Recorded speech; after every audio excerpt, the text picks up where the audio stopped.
जय विठ्ठल रखुमाई, जय जय विठ्ठल रखुमाई, जय जय विठ्ठल रखुमाई, जय जय विठ्ठल रखुमाई, जय जय विठ्ठल।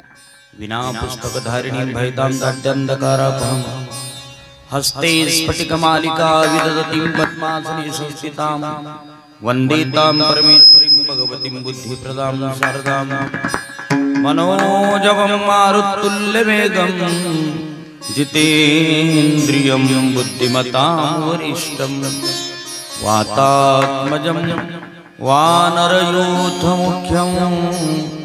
श्रीरामदूतं शरणं प्रपद्ये।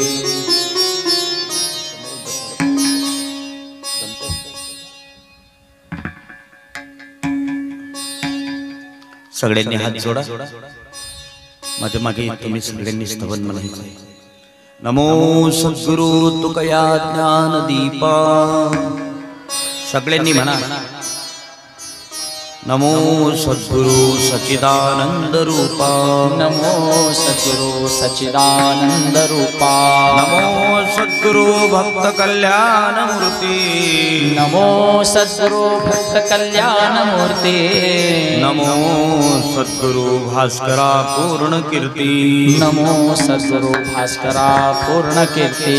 मनुष्याकृती राघवे ख्याती केली. मनुष्याकृते राघवे ख्याती शिखरी सागरी तारियेली. शिखरे सागरी तारियेली. तुका स्वामी हा पूर्ण ब्रह्म प्रकाशी. तुका स्वामी हा पूर्ण ब्रह्म प्रकाशे. जळी रक्षिले निर्जीवा कागदाशी. जळे रक्षिले निर्जीवा कागदाशी. महाराज हा जन्मला मृत्यू लोकी. महाराज हा जन्मला मृत्यू लोके. तुझी उपमा नाडळे इहलोकी. तुझे उपमा नाढळे इहलोकी. भवसिंधुसी बांधिला सेतु जेने. भवसिंधुसी बांधिला सेतु जेने.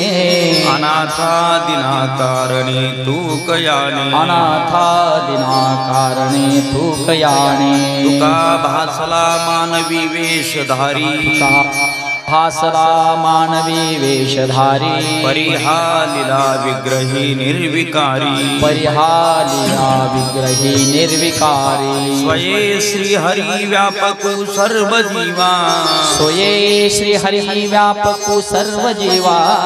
तुका तोचितो हा परब्रह्म ठेवा. तुका तोचितो हा परब्रह्म ठेवा. जया पूजिले आदरे पांडुरंगी. जया पूजिले आदरे पांडुरंगे. विमानस्थ केले प्रयाण प्रसंगी. विमानस्थ केले प्रयाण प्रसंगे. तनु मानवी दिव्य रूपीच केली. तनु मानवी दिव्य रूपीच केले.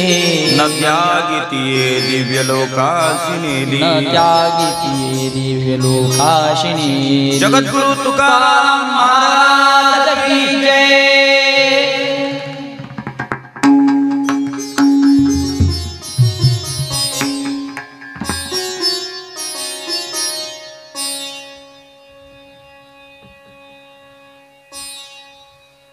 तुकाराम तुकाराम नाम घेता काठे यम. नाम घेता काठे यम. नाम घेता काठे यम. तुकाराम तुकाराम नाम घेता कापे यम. नाम घेता कापे यम. नाम घेता कापे यम. तुकोबा समर्थ जने केला हा पुरुषार्थ. जने केला हा पुरुषार्थ. जने केला हा पुरुषार्थ. धन्य तुकोबा समर्थ जेने केला हा पुरुषार्थ. केला हा पुरुषार्थ जेने केला हा पुरुषार्थ. तळी दगडा सहित वया दैसा तारी लाया. दैसा तारी लाया. दैसा तारी लाया. जळी दगडा सहित वया तारी दैसा लाया. तारी दैसा लाया. धन्य तुकोबा समर्थ जेने केला हा पुरुषार्थ. जेने केला हा पुरुषार्थ. जेने केला हा पुरुषार्थ. धन्य तुकोबा समर्थ जेने केला हा पुरुषार्थ. केला हा पुरुषार्थ जेने केला हा पुरुषार्थ. हरे रामेश्वर भट्ट द्विजा तुका विष्णू नाही तुझा. तुका विष्णू तुका विष्णू नाही तुझा मने रामेश्वर भट्ट तुझा तुका विष्णू नाही तुझा तुका विष्णू नाही तुझा तुका विष्णू नाही तुझा धन्य तुकोबा समर्थ जेने केला पुरुषार्थ जेने केला पुरुषार्थ जेने केला पुरुषार्थ धन्य तुकोबा समर्थ जेने केला पुरुषार्थ जेने केला पुरुषार्थ सगळे निर्धार हात वरती करा कुंडलिक वरदा हरी विठ्ठल श्री ज्ञानदेव पंढरीनाथ भगवान जगद्गुरु तुकाराम महाराज की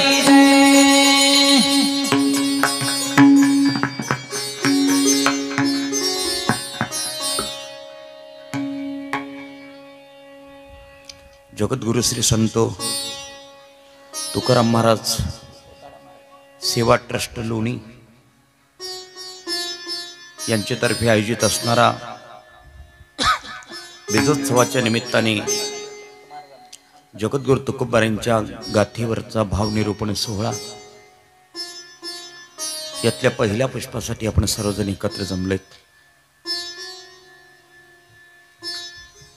तुम्हा सर्व सज्जन भाविकांच्या सन्मान आणि उपस्थितीमध्ये आदरणीय गुरुवर्य उद्धवजी महाराज मंडलिक यांच्या मार्गदर्शनाने आमचे परममित्र आदरणीय हरिभक्तपरायण भारत महाराज धावणे यांच्या नियोजनात या ट्रस्टने ही सेवा करण्याचं मनावर घेतलं। मध्यंतरी तुमच्या मोठ्या सप्ताहामध्ये ज्या वेळेला आलो त्याच वेळेला आदरणीय पत्रकार दादासाहेब यांनी या बाबतीत माझ्याशी संपर्क केला।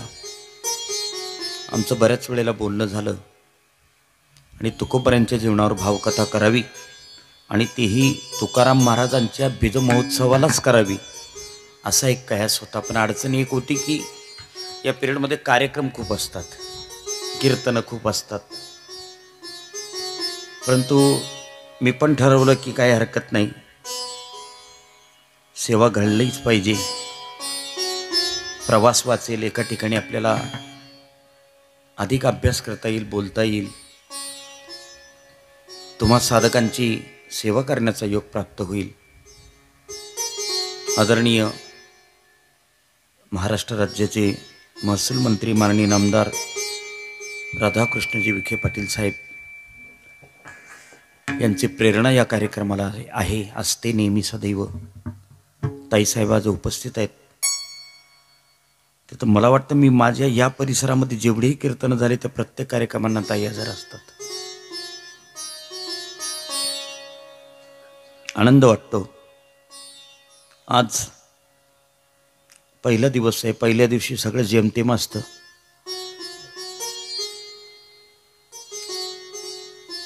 त्यामुळे थोडासा वेळ लागतो। मी महाराजांना म्हटलं ही मंडळी बोट्यावर का बरं बसली, यांनी इकडे बसायला पाहिजे। नाही म्हटलं इथे सगळ्या बायका येतील, 11 वाजेपर्यंत येतील ते हळूहळू, ते झालं की आपण जेवायलाच बसणार आहोत लगेच। ठीक आहे, आज पहिला दिवस आहे म्हणून काही हरकत नाही। उद्यापासून आपली कथा कुठल्याही परिस्थितीत 8 वाजता सुरू होणार आहे। तुम्ही 2 माणसं असली तरी, कारण माझ्याबरोबर 2-3 असतातच, त्यामुळे तुम्ही आलंच पाहिजे असं काही नाही। हे 2-3 आणि मी 5 जरी झाले तरी भरपूर आहेत, किती 4च लागतात ना, तरी एक उरतोच आमच्यामध्ये।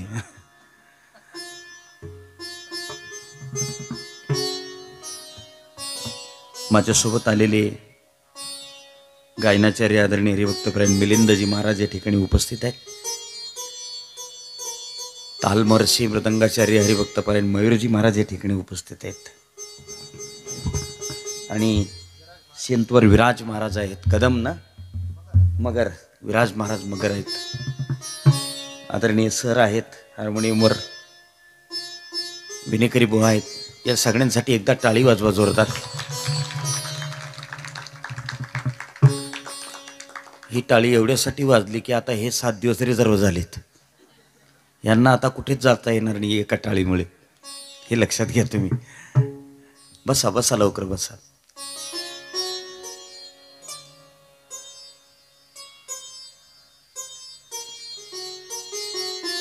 प्रत्येक साधूचं जगण्यामध्ये एक भाव विश्व असतं, लक्षात ठेवा.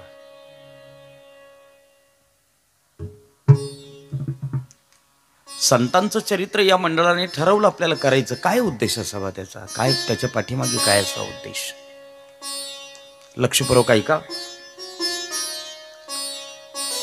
देव प्रगट होतात. तुम्ही आपण जन्माला येतो आणि संत अवतार घेतात. तिन्ही गोष्टी नीट लक्षात ठेवा. घरी कोणी विचारलं तर सांगता आलं पाहिजे. तुम्ही आपण जन्माला येतो, देव प्रगट होतो, अयोनी संभव प्रगटला हा राघव. देव प्रगट होतो आणि संत येथे उपकारासाठी आले गरजा वैकुंठी, आले घर जा वैकुंठी, आले घर जा वैकुंठी.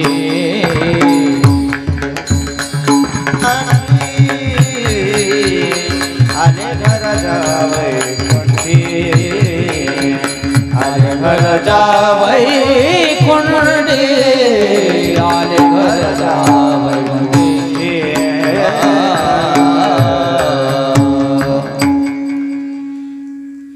तुम्हा आपल्याला यावं लागतं,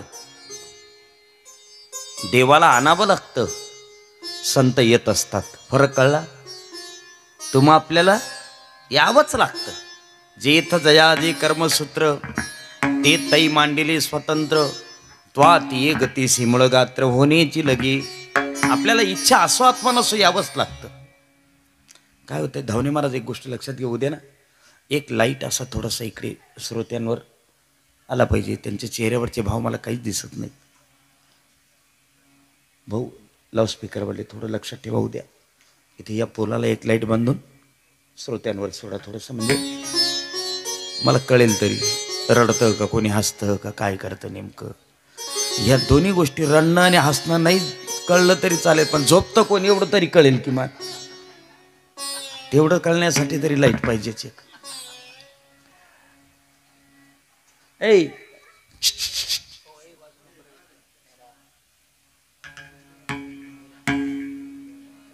त्यांना वाटतं बुवा नाचत का बरं नाही बुवा अजून, असं ते वाट पाहत होते ते. तिघांचा फरक लक्षात घ्या. तुम्हा आपल्याला यावंच लागतं, देवाला आणावं लागतं, पण संत मात्र त्यांच्या मस्तीत येतात आणि त्यांच्या मस्तीत निघून जातात महाराज. याला शास्त्राच्या भाषेमध्ये अनिच्छा प्रारब्ध, परेच्छा प्रारब्ध आणि स्वइच्छा प्रारब्ध असं म्हणतात. स्वइच्छा प्रारब्ध संतांसाठी आहे, परेच्छा प्रारब्ध देवासाठी आहे आणि अनिच्छा प्रारब्ध तुमच्या आमच्यासाठी आहे. इच्छा नसताना सुद्धा आपल्याला यावं लागतं. त्वा तिये गतीसी मळगात्र होण्याची लगी. इथे पुन्हा सकारात्मक सृष्टी आली. होण्याची लगी, इच्छा असो अथवा नसो. पण देवाचं तसं नाही. मग देवाला आणावं लागतं. प्रभू अवतार घ्या.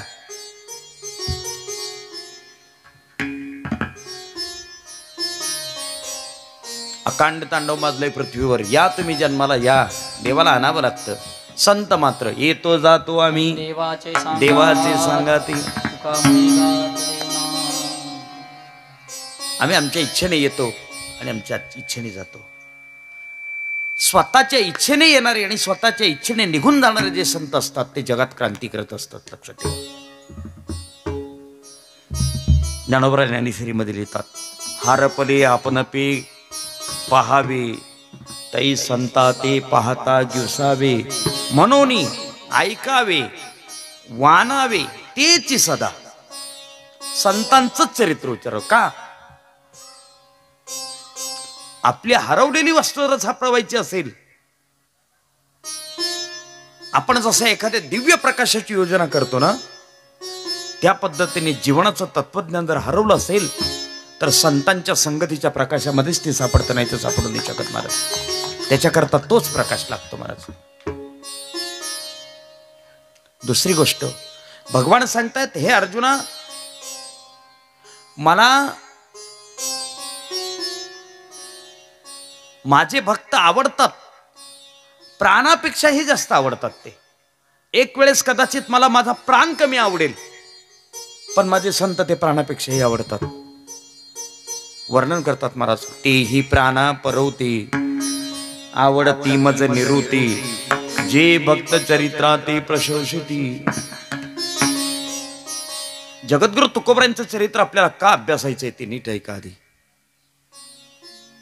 त्याचं पहिलं कारण आहे, जगद्गुरु तुकोबरांचं चरित्र अभ्यासल्याने अनुताप प्राप्ती होते, मनामध्ये अनुताप निर्माण होतो.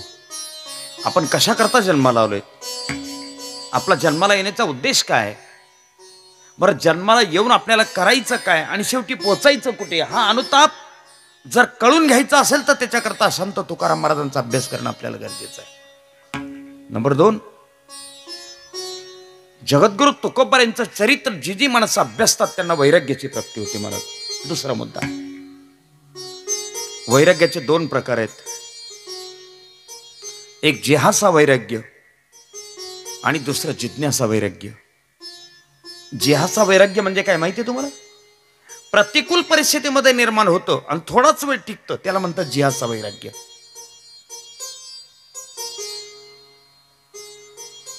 म्हाताऱ्याची आणि मुलाची भांडण झाली. म्हातारी घरात नव्हती, ती गावात गेलेली होती. झाली भांडण. म्हातारं जुनी बाजरी खाल्लेलं होतं आणि पोरगं गुटखा खाणारं होतं. नाही जमत ते सुद्धा. गुटखा खाणाऱ्या माणसांची बुद्धी चिडकी असते, त्याच्या पाठीमागे शास्त्रीय कारण आहे. सांगतो तुम्हाला, ऐका. 10 ग्रॅम तंबाखूमध्ये, 10 ग्रॅम गुटख्याच्या पुडीमध्ये 2 ग्रॅम तंबाखू आणि 8 ग्रॅम कोलेटिन नावाचं एक द्रव्य आहे. ते कोलेटिन नावाचं द्रव्य तोंडात टाकल्यानंतर काही सेकंदात त्याचं लाळेत किंवा पाचक रसामध्ये रूपांतर होतं. ते जलद गतीने मेंदूकडे पोचतं आणि मेंदूच्या सभोवताली असणारे असंख्य WBC जे आहेत, त्या इंग्रजीमध्ये व्हाईट ब्लड काउंट म्हणतात, पांढऱ्या पेशी, त्या एका क्षणार्धात जाळून राख करतं. म्हणून त्यांची सत्सार विवेक बुद्धी जी असते ना, ती क्षीण झालेली असते, म्हणून ती चिडकापणा करतात. याच्याकरता गाथाने अभ्यास व्हावा लागत. हा व्यवहार आहे. ते पोरग गुटखा खाणार होतं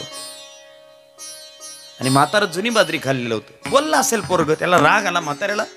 आता 1 मिनिट घरात राहत नाही, आत्ताच्या आत्ता पंढरपूरला जातो म्हणे.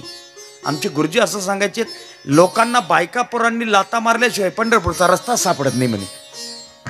आत्ता पंढरपूरला निघाला का बरं? पोरग बोललं म्हणून निघालं गावाच्या बाहेर. म्हातारी आली तेवढ्यात घरात.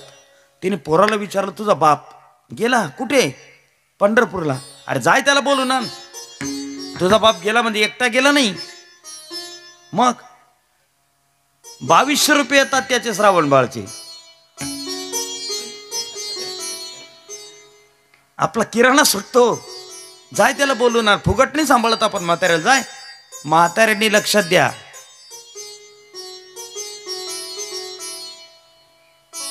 तुमची गरज नाहीये त्यांना, तुमचे पैसे येतात म्हणून सांभाळता येते तुम्हाला. इकडची माणसं तशी चांगलीच बिचारी. जाय बोलून आण. पोरग म्हटले मी जाणार नाही. म्हातारीला जावंच लागणार होतं. निघाली म्हातारी. म्हातारा हळूहळू चालायचं, मागे पाहायचं, हळू चालायचं, मागे पाहायचं. म्हातारीला पाहिलं, मग जोरात चालायला लागलं. त्याला धीर लागला, कोणतरी आलं बाबा बोलवायला असं. म्हातारी कडक होती. धरलं गावाच्या बाहेर. विचारलं कुठे चालले? पंढरपूरला. का? ज्या पोराकरता 80 एकर जमीन कमवली तो पोरगा आता होता तो बोलतो 1 मिनिट या घरात राहत नाही, आत्ताच्या आत्ता पंढरपूरला जातो म्हटलं. म्हातारी हुशार होती. नाही, म्हातारी हुशार होती म्हणूनच त्याचा संसार चालू होता. कुटुंबामध्ये एक हुशार पाहिजे आणि एक वात्रट पाहिजे तरच संसार चालतो. दोन्ही हुशार असतील तरी चालत नाही, दोन्ही वात्रट असतील मग अजिबात चालत नाही. एकाने राखेल टाकून घ्यायचं, दुसऱ्याने काडीची पेटी लपवून द्यायची तर संसार चालतो. नाही तर एक राखेल टाकतं दुसरं म्हणतं घे काडीची पिठी. कसं चालेल संसार? म्हातारी हुशार होती आणि बहुतेक ठिकाणी म्हाताऱ्याच हुशार असतात.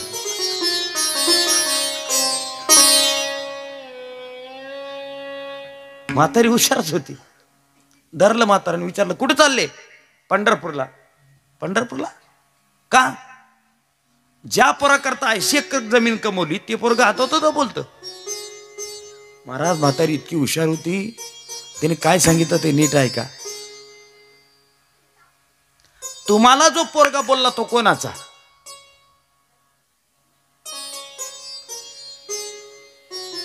म्हातारा म्हणे माझा. तुमचाच ना? आपल्याला होता म्हणून बोलला. नाही कळलं तुम्हाला?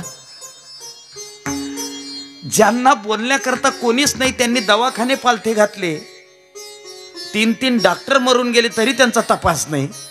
आपल्याला होता म्हणून बोलला. आपल्या मुलाने आपल्या मांडीवर देहधर्म केला म्हणून काय मांडी कापून टाकायची असते? चला घरी परत. म्हातारा म्हणे चाल मी वाटच पाहत होतो कोणतरी बोलवायला येईल असं. याला जिहाचं वैराग्य म्हणतात. प्रतिकूल परिस्थितीमध्ये निर्माण होतं थोडाच वेळ टिकतं, पण जिज्ञासा वैराग्य याच्यापेक्षा वेगळं आहे. एकच उदाहरण सांगतो ऐका. परमपूज्य जोग महाराज पुण्याच्या एका बागेमध्ये ज्ञानेश्वरी सांगत होते आणि लोकमान्य टिळक ज्ञानेश्वरी ऐकायला बसले होते.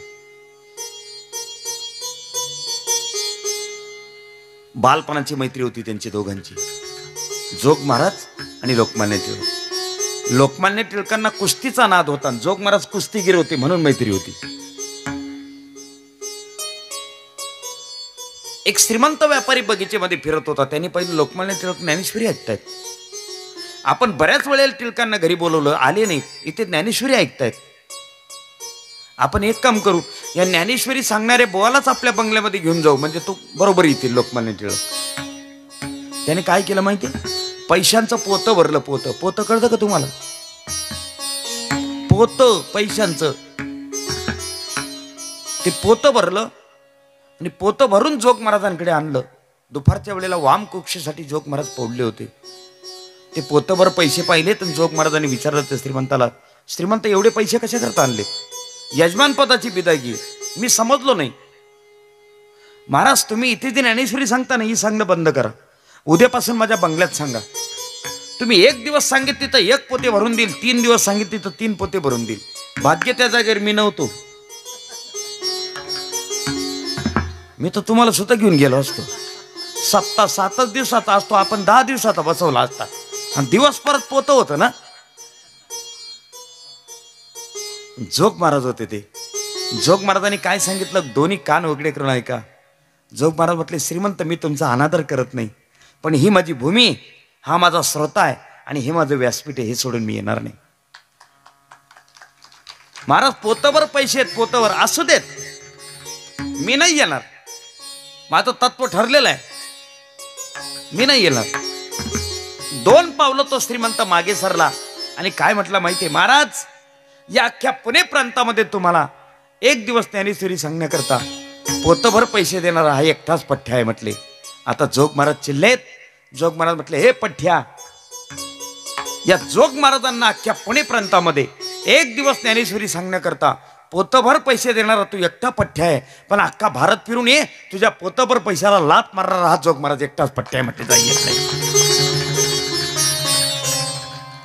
याला जिज्ञासा वैराग्य म्हणतात महाराज. जगद्गुरु तुकोबरायांच्या जीवनामध्ये आणि त्यांच्या चरित्राचा अभ्यास जर केला तर तुम्हाला सगळ्यात मोठा फायदा आणि तो म्हणजे वैराग्याची प्राप्ती होईल. पण तेही कसं? महाराज म्हणतात नुसतं वैराग्य नाही प्राप्त होणार, विवेकासहित वैराग्य प्राप्त होईल. विवेकासहित वैराग्याचे बाळ, विवेकासहित वैराग्याचे बाळ, विवेकासहित वैराग्याचे बळ, विवेकासहित वैराग्याचे बळ.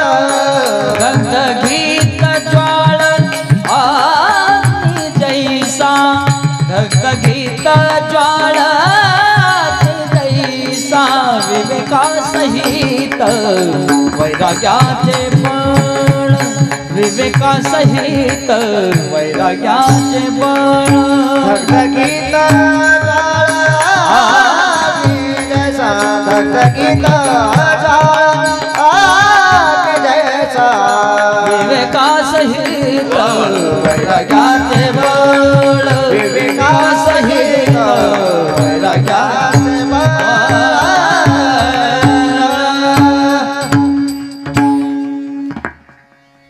जन्माला येतो तो जीव असतो, प्रगटतो तो देव असतो आणि अवताराला येतात ते संत असतात. त्यांच्या चारित्र्याने जीवनामध्ये वैराग्याची दशा प्राप्त होते आणि ते वैराग्य विवेकासहित म्हणजे विचारासहित येतं, अविचाराने येत नाहीत. म्हणून संतांचं चरित्र अभ्यासायचं असतं, म्हणून संतांच्या चरित्राचा अभ्यास करायचा असतो. महाराज करिता आपल्याला जगद्गुरु तुकोबरायांच्या मूळ परंपरेचा अभ्यास करावा लागेल, जिथून सुरुवात आपली आहे. तुकोबराय अवताराला येण्याच्या आधी त्यांच्या जीवनामध्ये ज्या ज्या माणसांचे खरोखर उपकार आहेत त्यांचा अभ्यास आपल्याला करणं गरजेचं आहे. त्याच्याकरता तुम्हाला जगद्गुरु तुकोबरायांच्या जीवनाचा अभ्यास करायचा असेल तर त्यांच्या समकालीन आणि त्यांच्या नंतरच्या कालामध्ये ज्या ज्या साधू संतांनी जगद्गुरु तुकोबरायांच्या जीवनावर प्रकाशझोत टाकला त्यांचा विचार करणं आपल्याला गरजेचं आहे. आणि त्याच्यामध्ये पहिला नंबर येतो तो निळोबरायांचा, जे तुकोबरायांचे पट्टशिष्य होते. आपल्या वारकरी संप्रदायामध्ये गुरुनिष्ठा या शब्दाकडे जर पाहायचं असेल तर त्याच्याकरता निळोबरायांकडे पाहावं लागतं. प्रत्यक्ष प्रभू परमात्मा भेटायला आलेला असताना सुद्धा त्याची भेट नाकारणारे आणि आपल्या गुरुच्या भेटीकरता अट्टहास धरणारे निळोबराय हे तुकोबरायांच्या जीवनाचे खरे पाईक आहेत. लक्षात ठेवा. तुझं लागी येथे बोलाविले कोणी, प्रार्थिल्या वाचुनी आला सिका, निळा म्हणे आम्ही नोळखोची देवा, तुकयाचा धावा करीतसे. नंबर 2, तुकोबरायांच्या जीवनाचा अभ्यास करण्यासाठी अजून आपल्याला एका व्यक्तीचा अभ्यास करावा लागेल आणि त्या म्हणजे संत बहिणाबाई. औरंगाबाद जिल्ह्यामध्ये शिऊर नावाचं गाव आहे, त्याला शिऊर बंगला असं म्हणतात. तिथे एका कुलकर्णी दाम्पत्याच्या घरामध्ये संत बहिणाबाई महाराजांचा जन्म झाला. अत्यंत कमी वयामध्ये विवाह झाला. आपल्या पतीला सोबत घेऊन मजल दरमजल करीत पायीच प्रवास करीत देहू गाठलं. जगद्गुरु तुकोबरायांची भेट घेतली आणि जगद्गुरु तुकोबरायांच्या अनुग्रहाने प्रेरित होऊन जी काही ग्रंथसंपदा निर्माण केली त्याच्यामध्ये तुकोबरायांच्या चरित्राचा अभ्यास त्यांनी मांडलेला आहे. एक निळोबराय, नंबर 2 संत बहिणाबाई आणि अजून एका तिसऱ्या महान विभूतीचा तुम्हाला जगद्गुरु तुकोबरायांच्या अभ्यासासाठी विचार करावा लागणार आहे. ती व्यक्ती तुमच्या अहिल्यानगर जिल्ह्यामध्ये जन्माला आली, ताहराबादचे संत महिपती महाराज.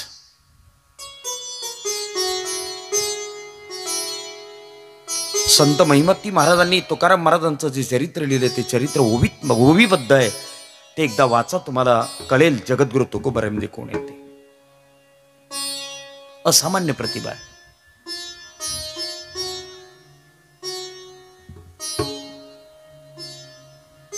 अजून एका गोष्टीचा पुनरुच्चार मी नक्कीच करेल. महाराज जगद्गुरु तुकोबरायांच्या जीवनाचा अभ्यास जर करायचा असेल तर कचेश्वर ब्रह्मे नावाचा एक ब्राह्मण होता. त्यांनी जगद्गुरु तुकोबरायांचं चरित्र लिहिलंय. ते चरित्रही आपल्याला अभ्यासावं लागणार आहे. पूर्वीचा काळ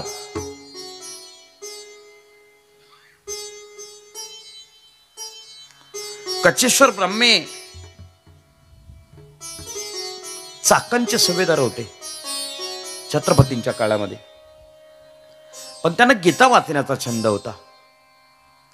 बाकीच्या ब्राह्मणांनी सांगितलं, ब्रह्मे तुम्हाला गीता वाचता येणार नाही, ब्राह्मणांनी फक्त वेद वाजायचे असतात. गीता सर्वसामान्य माणसासाठी केलेला ग्रंथ आहे. कोण सांगेल यांना आता? तीच गीता माझ्या ज्ञानोबरांनी पुढे ज्ञानेश्वरीच्या रूपाने प्रकट केली. एक वाक्य सांगू, लक्षपूर्वक ऐका महाराज. गीता हे गाईचं दूध आहे. गीता हे गाईचं दूध आहे, पण ज्ञानेश्वरी आईचं दूध आहे महाराज. गीतालंकार नाम ज्ञानेश्वरी. गीतालंकार नाम ज्ञानेश्वरी. गीता अलंकार नाम ज्ञानेश्वरी. गीता अलंकार नाम ज्ञानेश्वरी. ब्रह्मानंद लहरी प्रकट केली. ब्रह्मानंद लहरी प्रकट केली. गीतालंकार नाम ज्ञानेश्वरी. गीतालंकार नाम ज्ञानेश्वरी. ब्रह्मानंद लारी प्रगट केली. ब्रह्मानंद लारी प्रगट केली. गीतालंकार नाम ज्ञानेश्वरी. गीतालंकार नाम ज्ञानेश्वरी. एखाद्या बाईच्या अंगावर अर्धा किलो सोन्याचा गोळा बांधून दिला गळ्यामध्ये, आणि दुसऱ्या बाईच्या अंगावर त्या अर्धा किलो सोन्याचे अनेक प्रकारचे दागिने केलेत आणि घातले, तर कोणती बाई सुंदर दिसेल? सोनं चांगलं कळतं तुम्हाला लवकर. सोन्याचा आणि स्त्रियांचा फार जवळचा संबंध आहे.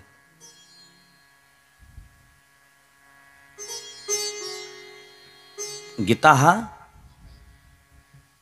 सोन्याचा गोळा आहे, पण ज्ञानेश्वरीच्या रूपाने माझ्या ज्ञानोबांनी त्याचे अनेक अलंकार तयार केलेत. किती? 9,000 अलंकार तयार केलेत मला. 9,000. गीता अलंकार नाम ज्ञानेश्वरी. आणि त्या कचेश्वर ब्रह्मेंना गीता वाचण्याचा छंद होता. तत्कालीन ब्राह्मणांनी कचेश्वर ब्रह्मेला वेद सोडून गीता वाचतो म्हणून विष पाजलं होतं. लक्षात घ्या, फार कठीण आहे. गीता सोडून, आपलं वेद सोडून गीता वाचतोस. अरे गीता हा ब्राह्मणेतर लोकांचा ग्रंथ आहे, ब्राह्मणांनी वाचायचा ग्रंथ नाही तो, असं त्यांचं मत होतं. आणि त्या लोकांनी काय केलं, त्या ब्राह्मणांनी, तत्कालीन ब्राह्मणांनी त्या कचेश्वर ब्रह्मेला विष पाजलं. अनेक प्रकारचे प्रयत्न करून पाहिले, पण त्याच्या अंगाचा दाह कमी होत नव्हता. चाकणचा सुभेदार होता महाराज. त्यांना सुचवण्यात आलं, कचेश्वर ब्रह्मे, तुमच्या अंगाचा दाह तेव्हाच थांबू शकतो जर तुम्ही जगद्गुरु तुकोबारांची भेट घेतली तर. चाकण ते देहूगाव काही फारसं अंतर नाही. घोड्यावर बसलेत आणि ज्या वेळेला जगद्गुरु तुकोबारांकडे पोहोचले तेव्हा तुकोबाराय भजनामध्ये तल्लीन झालेले होते. राम कृष्ण हरी जय जय राम कृष्ण हरी. म्हणा म्हणा, हरे राम कृष्ण हरे जय जय राम कृष्ण. हरे राम कृष्ण हरे जय जय राम कृष्ण. हरे राम कृष्ण हरे जय जय राम कृष्ण. राम कृष्ण हरे जय जय राम कृष्ण. हरे राम कृष्ण हरे जय जय राम कृष्ण. हरे राम कृष्ण हरे जय जय राम कृष्ण. हरे राम कृष्ण हरे जय जय राम कृष्ण. हरे हरे राम कृष्ण हरे जय जय राम कृष्ण. हरे राम कृष्ण हरे जय जय राम कृष्ण. हरे राम कृष्ण हरे जय जय राम कृष्ण. हरे राम कृष्ण हरे जय जय राम. हरे हरे हरे राम कृष्ण हरे जय जय राम कृष्ण. हरे राम कृष्ण हरे जय जय राम कृष्ण.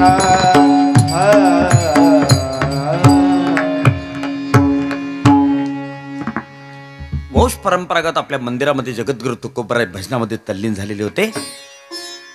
अनेक टाळकरी होते, श्रोते होते, आणि जगद्गुरु तुकोबाराय बेबान होऊन नाचत होते. महाराज घोड्यावर उतरला, अंगाचा दाह कमी होत नव्हता कचेश्वर ब्रह्मेचा. वाड्यामध्ये आला, तुकोबरांचं भजन ऐकू लागला. पण तुकोबर इतके बेफान होते. गायनाचे उडे आपुलिया छंदे मनाचे आनंदे आवडीने, असे नाचता नाचता मागे जायचे पुढे यायचे, मागे जायचे पुढे यायचे. आणि स्वतःच्या देहाची अवस्था विदेह स्थितीमध्ये निर्माण झाली होती कचेश्वर ब्रह्मे. आपलं जगद्गुरु तुकोबरांची. जगद्गुरु तुकोबराय खाली पडतील का काय ही भीती कचेश्वर ब्रह्माला वाटायला लागली. आणि कचेश्वर ब्रह्मे त्या गर्दीतून असे पुढे आलेत आणि तुकोबरांच्या मागे उभे राहिलेत. पुन्हा नाचायला सुरुवात केली तुकोबरायांनी. आणि नाचता नाचता नाचता जेव्हा तुकोबरे असे मागे आलेत, तुकोबरे आता पडतात आपल्या अंगावर, म्हणून आपला खांदा कचेश्वर ब्रह्मेने तुकाराम महाराजांना दिला. फक्त शक्तिपात झाला, अंगाला स्पर्श झाला आणि स्पर्श झाल्याबरोबर कचेश्वर ब्रह्माच्या अंगाचा दाह शांत झाला.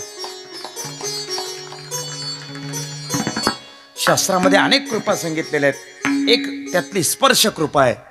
त्या स्पर्श कृपेने शक्तिपात झाला कचेश्वर ब्रह्मेंना. दादासाहेब, ब्रह्मे हे त्यांचं अण्णा होतं, परंतु शाहू महाराजांनी त्या कचेश्वर ब्रह्मेनं गुरु केलं पुढे, म्हणून त्यांना पुढे राजगुरु असं नाव लागलं. आणि त्याच घराण्यामध्ये आपला एक हुतात्मा होऊन गेला, चाकणचा राजगुरु. त्याच घराण्यातली कथा आहे महाराज. भगतसिंग, राजगुरु आणि सुखदेव हे तीन जे क्रांतिकारक होते ना, त्यातले राजगुरु हे कचेश्वर ब्रह्मेच्या कुटुंबातले आहेत.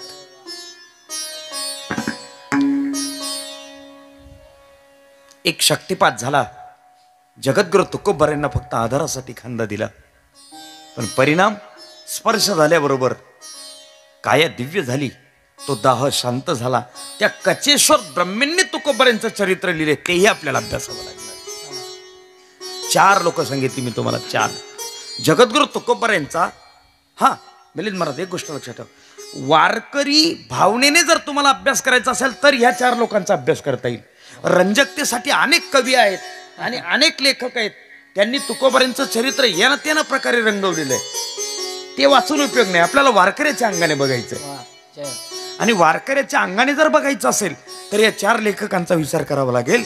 त्यातले पहिले निळोबराय, दुसऱ्या संत बहिणाबाई महाराज, नंतर तुमच्या जिल्ह्यातील संत महिपती महाराज, आणि नंबर 4 कचेश्वर ब्रह्मे म्हणजे राजगुरु महाराज. या 4च्या चरित्रामध्ये जगद्गुरु तुकोबरांच्या पूर्वजांची एक कथा येते, आणि ती म्हणजे विश्वंभर बुवांची.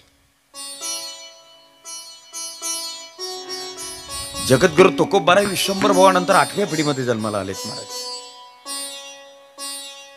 विश्वंभर बुवा जातीवंत वारकरी होते. असं आमचे मी जुन्या कीर्तनकारांकडून ऐकले, धावणे महाराज, जातीवंत ब्राह्मण 3 टाइम संध्या करतो, जातीवंत मुसलमान 5 टाइम नमाज करतो, आणि जातीवंत वारकरी 2 टाइम हरिपाठ करतो. हरिपाठ आलाच पाहिजे महाराज वारकऱ्याला. नाही, हरिपाठ हीच वारकऱ्याची संध्या आहे महाराज. हरिपाठ या शब्दाचा अर्थ काय माहिती? तुम्ही आपण करू यात काय नवल. हरीचा पाठ तुम्ही आपण करू यात काय नवल.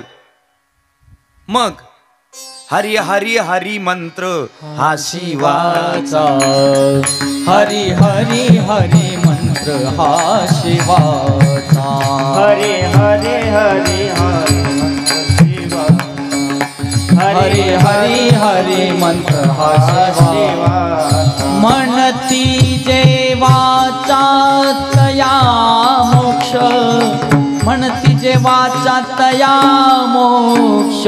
हरी मुखे मना हरी मुखे मना, हरी मुखे मना हरी मुखे मना.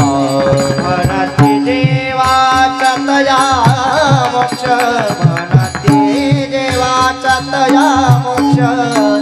हरी मुखे मना हरी मुखे मना, हरी मुखे मना हरी मुखे मना. वारकरी प्रमाण चरित्राचा आपल्याला विचार करायचा आहे. 4 युग झाली, कृत, त्रेता, द्वापार आणि कली.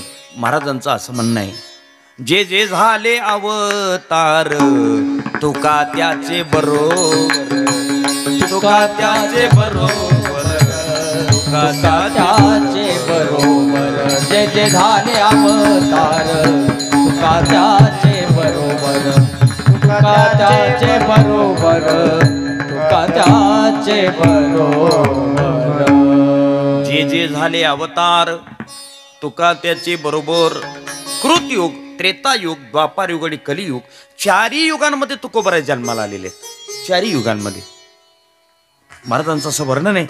कृतयुगामध्ये जगद्गुरु तुकोबराय प्रल्हाद होते. त्रेतायुगामध्ये अंगद होते. द्वापारयुगामध्ये उद्धव होते आणि कलियुगामध्ये नामदेवराय होते. झाले चारी. लक्षात ठेवा बरोबर. लक्षात राहील ना तुमच्या?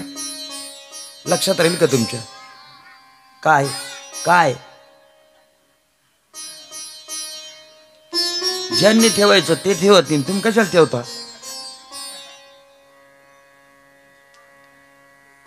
कृत युगामध्ये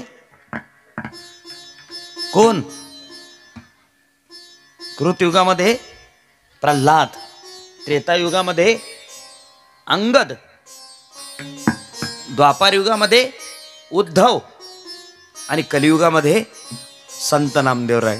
तेच नामदेवराय. गुरु तुका अवतार नाम याचा संप्रदाय सकळांचा येथोनिया संप्रदाय सकळांचा येथोनिया जगद्गुरु तुका नाम याचा संप्रदाय सकळांचा येथोनिया संप्रदाय सकळांचा येथोनिया. नामदेवरायांचे अवतार जगद्गुरु तुकोबराय. सकल संत गाथेमध्ये एक प्रमाण सापडलं.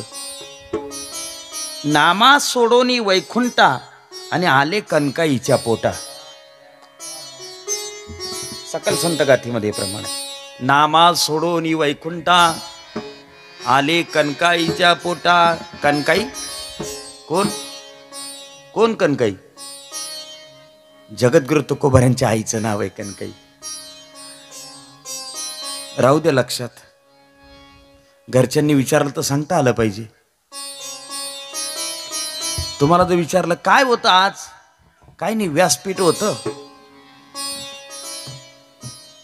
लाईट लावलेले होते, 2 गाणारे होते, एक वाजवणारा होता आणि आम्ही सगळे बसलो होतो, बस एवढंच होतं. नाही, तुम्हाला मी ज्या ज्या गोष्टी सांगितल्यात महत्वाच्या त्या तुम्हाला घरी घेऊन जाण्यासाठी सांगितलेले आहेत. हा चिंतनाचा विषय, लक्षात ठेवा. टाइमपास नाहीये आपली, चिंतनाचा विषय. नामा सोडोनी वैकुंठा आले कनकाईच्या पोटा. मूळ विश्वंभर बुवा, त्यांची परंपरा, वंश परंपरा दास मी अंकित. विश्वंभर बुवा हे वारकरी होते स्वतः. तुकोबरांच्या 8व्या पिढीतले वंशज होते. हे मूळचे राहणारे जावळीचे. सातारा जिल्ह्यामध्ये जावळी आहे ना. छत्रपती शिवरायांनी त्याच जंगलामध्ये कोणाला भेटायला बोलवलं होतं माहिती तुम्हाला? अफजल खानाला. जावळीच्या जंगलामध्ये. जावळीचे मोरे यांना त्याच प्रांतामध्ये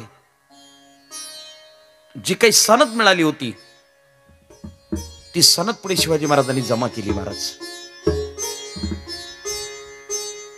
इनामदाराचं घराणं होतं. विशेष म्हणजे शुची आणि श्रीमंत होतं. काय कीर्तनकार सांगतात मिलिंद महाराज, जगद्गुरु तुकोबरांची परिस्थिती अत्यंत गंभीर होती, गरीब होती. ज्याचा त्याचा अभ्यास असेल, पण माझ्या अभ्यासानुसार असं आहे की तुकोबरा इनामदार घराण्यात जन्माला आलेत. महाराज श्रीमंत घराण्यामध्ये जन्माला आले. शुची आणि श्रीमंत घराणं होतं आणि विशेष म्हणजे वारकरी घराणं होतं. महाराज विश्वंभर बुवा हे मूळ वारकरी होते. दरवर्षी पंढरपूरला जायची परंपरा त्यांची. परंपराच अशी महाराज.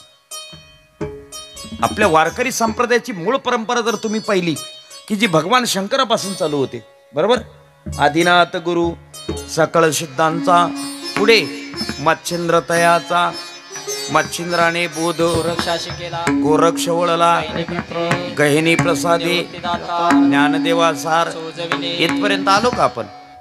इथपर्यंत आलोत आपण. संत ज्ञानेश्वर महाराजांपर्यंतची परंपरा आपल्याला ज्ञात आहे. ज्ञानेश्वर महाराजांनी पुढे अनुग्रह दिला तो सच्चिदानंद बुवांना. सच्चिदानंद बाबा आदरे लेखकू झाला. ज्ञानोबरांनी अनुग्रह दिला आपल्या परंपरेचा सच्चिदानंद बुवांना, आणि सच्चिदानंदांनी जो अनुग्रह दिला तो विश्वंभर बुवाला. जगद्गुरु तुकारामांचे 8व्या पिढीतले वंशज विश्वंभर बुवांना दिला. तेच विश्वंभर बुवा पुढे आपली परंपरा सांगतात. राघव चैतन्य, केशव चैतन्य हे 2 नावं, आणि मग त्यांच्याकडून गेलं ते बाबाजी चैतन्य. बाबाजी आपुले सांगितले नाम, मंत्र दिला रामकृष्ण हरी. त्या बाबाजी चैतन्याकडून मग आले ती परंपरा तुकाराम चैतन्य.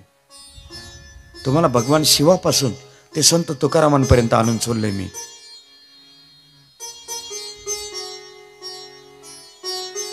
विश्वंभर बुवा मूळ पुरुष वारकरी होते.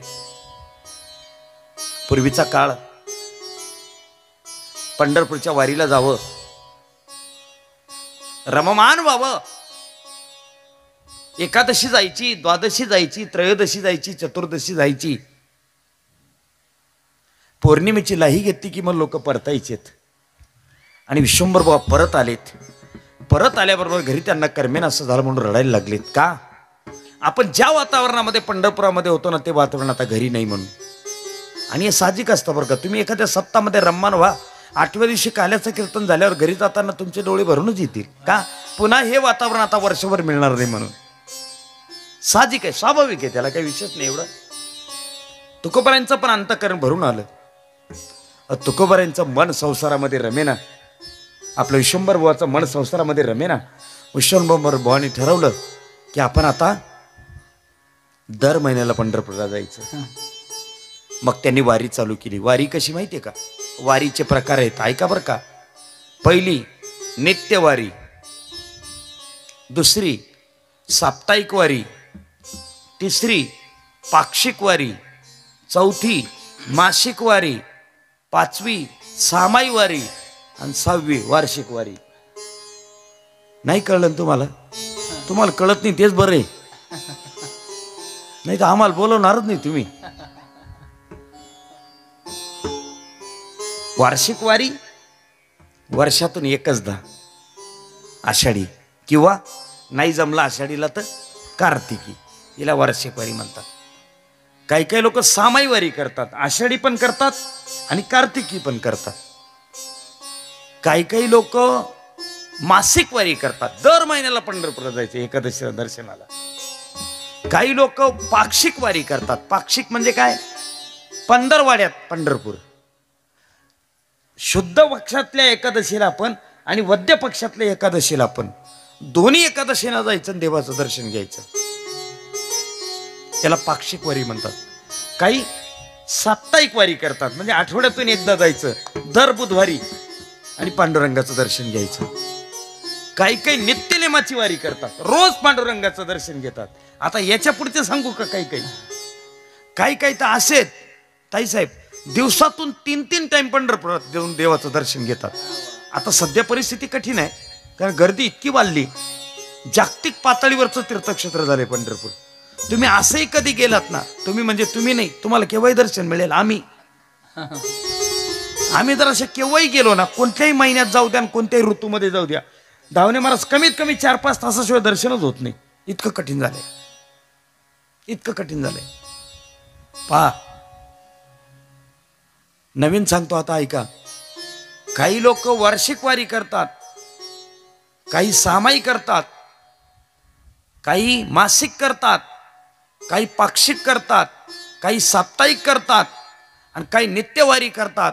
आणि काही काही पठ्ठे असे सुद्धा आहेत, त्यांनी अजून पंढरपूरच पाहिलं नाही, त्यांच्याकरता जेवणाची व्यवस्था केली. कीर्तन झाल्यावर त्यांनी बसून घ्यायची, अजून पंढरपूरलाच गेले नाही त्यांनी.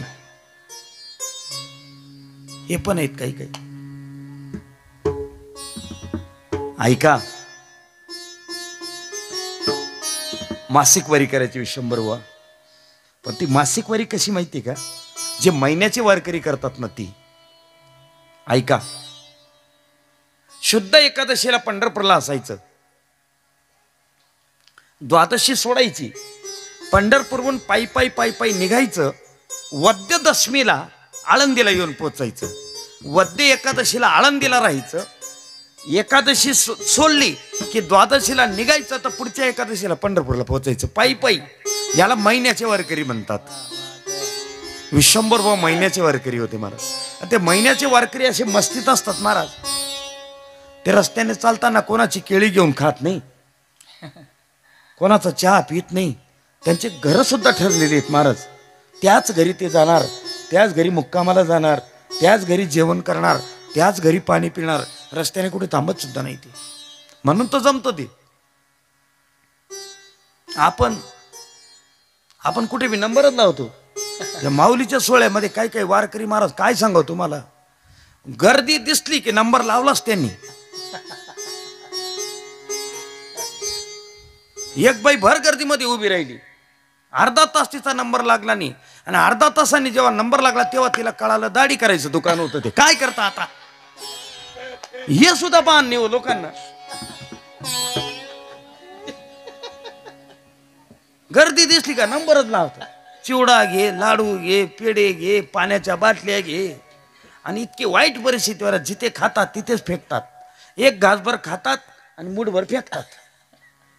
इतका अतिरेक आहे.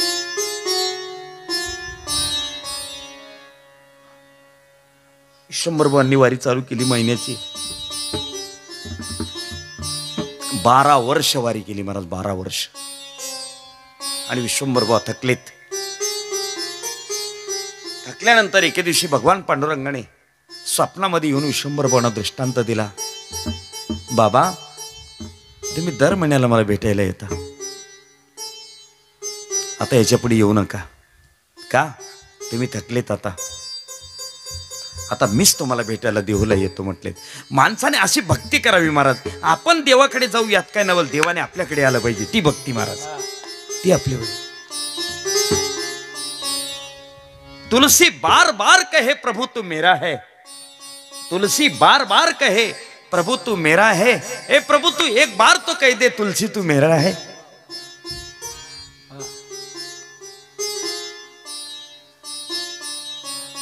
काही ऐसी दशा येईल माझे अंगा, काही ऐसी दशा येईल माझे अंगा. ऐसे दशा येईल माझे अंगा, काही ऐसी दशा येईल माझे अंगा. चित्त पांडुरंगा झुरतसे, चित्त पांडुरंगा झुरतसे. कैयासी दशा होईन लाभासी, कैयासा पात्र होईन लाभाशे. चित्त पांडुरंगा झुरतसे, चित्त पांडुरंगा झुरतसे. कैयासा पात्र होईन लाभाशे, कैयासा पात्र होईन नाभाशे.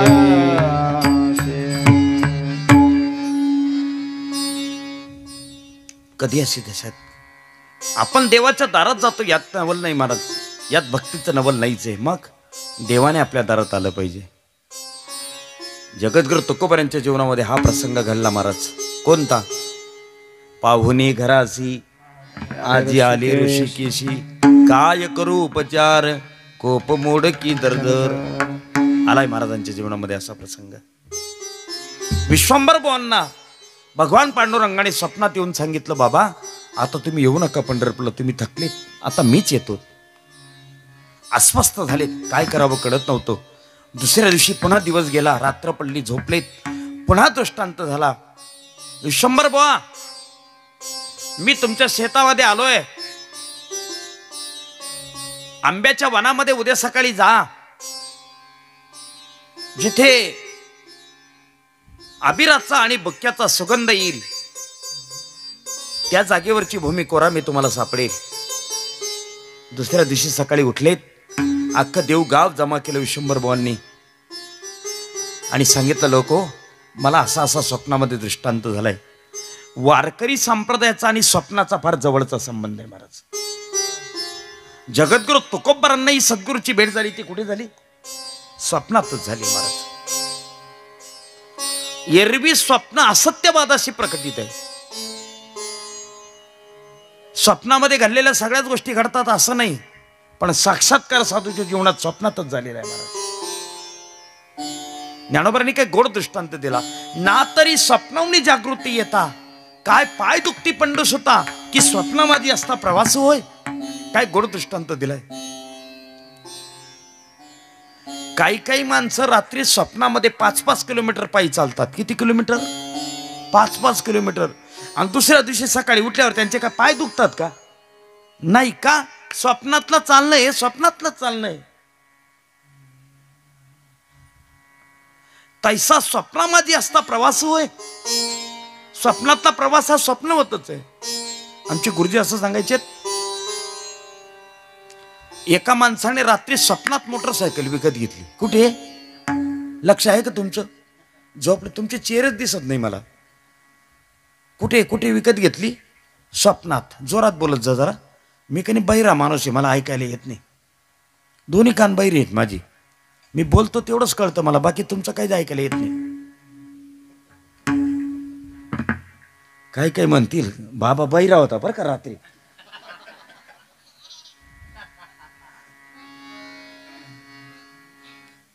एकाने स्वप्नात मोटरसायकल विकत घेतली. ती नगरला घेतली, अहिल्यानगरला. चालवत नाही आणली त्याने ताईसाहेब. एका टेम्पोवर टाकली आणि लोणीमध्ये आणली. अख्खं गाव सुटलं हो पाहिला. 1.5 लाख रुपयाची मोटरसायकल. अख्खं गाव आलं पाहिला. कुठे? स्वप्नामध्ये बरं का. एवढा शब्द विसरू नका. कुठे? स्वप्नामध्ये. दारासमोर उतरवली, लगेच गल्लीतले लोक धावले, रावसाहेब मोटरसायकल काय सुंदर आहे हो, पूजा करा म्हणे. पूजा. त्याच्या बायकोने ताट आणलं, पूजा केली, नारळ फोडलं. कुठे? स्वप्नामध्ये. मग ते बाकीचे लोक म्हणे आम्हाला चहा तर पाजा, पार्टी.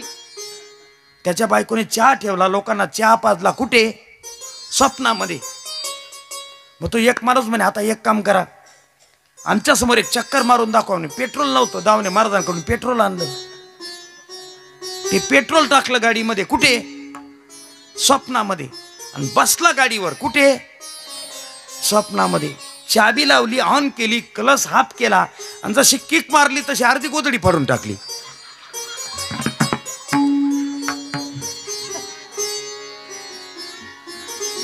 मला एक सांगा, बाकीचं सगळं स्वप्न जाऊ द्या हो.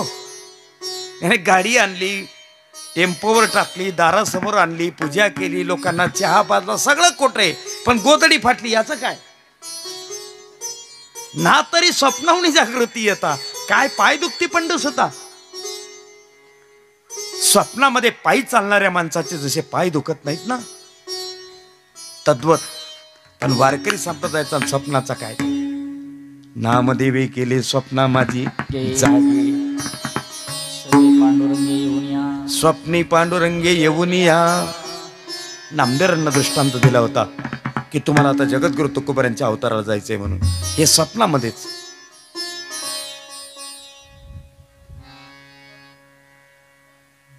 भोजना मागती तुप पावशेर, पडिला विसर स्वप्ना माझी. इतका संबंध आहे जवळीचा. विश्वंभरपणा दृष्टांत झाला. दुसऱ्या दिवशी अख्खं देव गाव जमा केला. अरे मला दृष्टांत झाला रात्री स्वप्नामध्ये, भगवान पांडुरंग आलाय, चला आपण देवाला घ्यायला जाऊ. भजनी मंडळ निघाला महाराज. सज्जन पण होते आणि दुर्जन पण होते महाराज. सज्जन तर आले होते पांडुरंगाला घ्यायला, दुर्जन का बरं आले होते माहितीये का? हा विश्वंभर वार रात्रंदिवस भजन करताना याला वेळ लागले म्हणे. वेळ असा स्वप्नामधला दृष्टांत कधी खरा होतो का? पण चला पाहू, जर नाही झाला तर मग याची पेपरला बातमी देऊ. एवढ्या करता आली होती ती. कोण? दुर्जन. आणि सज्जन, अरे नाही, विश्वंभर बुवाच्या भक्तीचा हा कळस आहे, देव येतीलच नक्की. दिंडी निघाली महाराज. भगवंताचं भजन करत करत करत करत जशी आंब्याच्या वनामध्ये पोहोचली, पोहोचल्या बरोबर एका ठिकाणी उभे राहिलेत आणि पाहतात तो काय, त्या आंब्याच्या वनातून एका ठिकाणावर असा सुगंध येत होता. विश्वंभर बुवा म्हटले, तुम्ही थांबा, इथे मी जवळ जातो. गेलेत. त्या आंब्याच्या झाडाखालचा कचरा बाजूला केला. तिथे खरंच तुळशी पडलेली होती आणि बुक्का पडलेला होता आणि तिथून सुगंध येत होता. महाराज, ए या लवकर, सापडली जागा, प्रभू इथेच आहेत म्हटले. सुटले ना लोक. लोकांनी पावडी आणली, टिकाव आणली. घाव घालणार तेवढ्यात आकाशवाणी झाली, खबरदार बुवा, भूमीला कुठल्याही शस्त्राचा अस्त्राचा स्पर्श करू नका. शस्त्राच्या अस्त्राचा स्पर्श न करता ती भूमी उकरा, तुम्हाला मी सापडेल. बाजूला केलीत, शस्त्रास्त्र सगळी बाजूला केलीत आणि विश्वंभर बुवांनी ती भूमी उकरायला सुरुवात केली. आणि भूमी उकरता उकरता उकरता भगवान पांडुरंगाची मूर्ती प्रकट झाली. पंढरीनाथ भगवान की जय. भगवान पांडुरंगाची मूर्ती पण स्वयंभू सापडली. महाराज, तुम्ही पंढरपुरामध्ये जर पाहिलीत भगवंताची मूर्ती, भगवंत एका बाजूला आहेत आणि रुक्मिणी आईसाहेब दुसऱ्या बाजूला आहेत.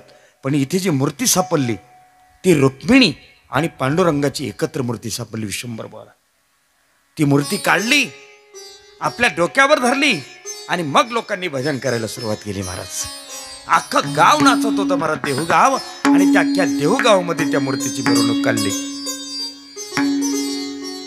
आता मात्र दुर्जनांचा पर्दाफाश झाला. दुर्जन म्हटलेत, विश्वंभर बुवाची खरोखर जी इच्छाशक्ती होती ना, ती इच्छाशक्ती आज कामी आली. चला, मूर्ती गावामध्ये आणली. तुकोबारांच्या मूळ राहत्या घरी ती मूर्ती आणली. दुसऱ्या दिवशी ब्रह्मवृंदांना प्रचारण करण्यात आलं. अख्खं गाव जमा झालं. मोठ्या थाटा माटात 3 दिवस पूजा केली आणि मूर्तीची प्राण प्रतिष्ठा केली. आपल्या महाराष्ट्रामध्ये भगवान विठ्ठलाचं पंढरपुरानंतर पहिलं विठ्ठल मंदिर झालं, ते देहूमध्ये तयार झालं. महाराज, पहिलं विठ्ठल मंदिर. तोपर्यंत महाराष्ट्रामध्ये कुठेही विठ्ठलाचं मंदिर नव्हतं. ते पहिलं मंदिर प्रतिष्ठापित केलं ते कोणी? विश्वंभर बुवांनी. जगद्गुरु तुकोबांची 8व्या पिढीची कथा सांगते मी तुम्हाला. अख्ख्या देहूगावाला अन्नदान. महाराज, अन्नदानासोबत ज्ञानदानाची परिसीमा. सगळीकडे जय जयकार झाला. चहूबाजूला वार्ता पसरली. देहूगावामध्ये भगवान पांडुरंगाचं प्राकट्यीकरण आणि परिसरातले सगळे लोक दर्शनाला यायला लागलेत. आणि मग देहूगावाला खऱ्या अर्थाने मूर्त स्वरूप प्राप्त झालं, ते भक्तिपीठाचं. तुम्ही कधी देहूला गेलात ना, तर प्रवेश करते वेळेस त्या देहूगावामध्ये एक पाटी लावलेली, वाचा. आपण लक्षणे देत आपण. त्या पाटीवर असं वाक्य आहे, साहेब, माझ्या गावात पैसा नाही, भक्ती पिकते म्हणून. काय अंतःकरणाला भावून गेलं महाराज ते वाक्य. आणि खरंच देहू गावामध्ये पहिलं पीक जे आलं, जे भक्तीचं, ते विश्वंभर बुवाच्या रूपाने. संपूर्ण महाराष्ट्र प्रांतामध्ये कुठे नाही ते असं पहिलं विठ्ठल मंदिर विश्वंभर बुवाने स्थापित केलं. त्याच मूर्त्या आजही जशाच्या तशा देहूगावामध्ये आहेत.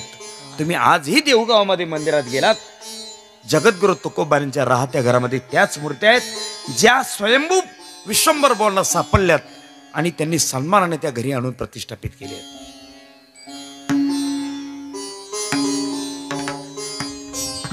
थकलेत विश्वंभर बुवा. विश्वंभर बुवा थकल्यानंतर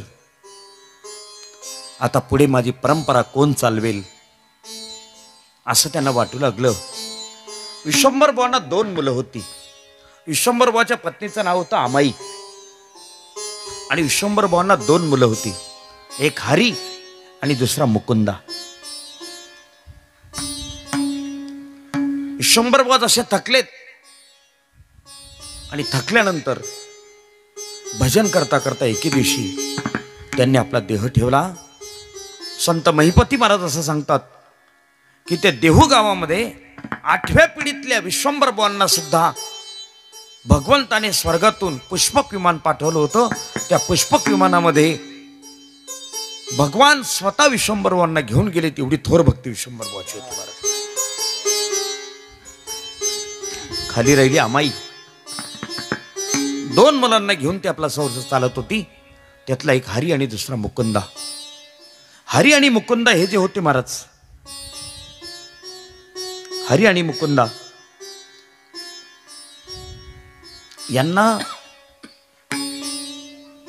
सैन्यामध्ये जाण्याचा नाद होता. त्यांनी आपल्या आईला सांगितलं, आई आम्हाला सैन्यात भरती व्हायचं आहे. आमाईने सांगितलं, अरे तुम्ही जा सैन्यामध्ये, पण आपल्या घरामध्ये नित्य परंपरा आहे. भगवान पांडुरंगाची रोज पूजा केली जाते, ती कोण करणार? आई आता आम्ही तरुण आहोत. चुप.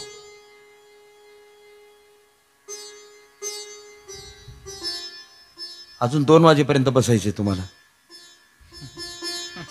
चालेल ना? चालेल का? हो बी म्हणत नाही, नाही बी म्हणत नाही. 2 वाजेपर्यंत प्रवचन केलं चालेल का? नाही ते पण नाही म्हणतो. पा बंद करू का आता? नाही, मग रात्रभर चालू देऊ का?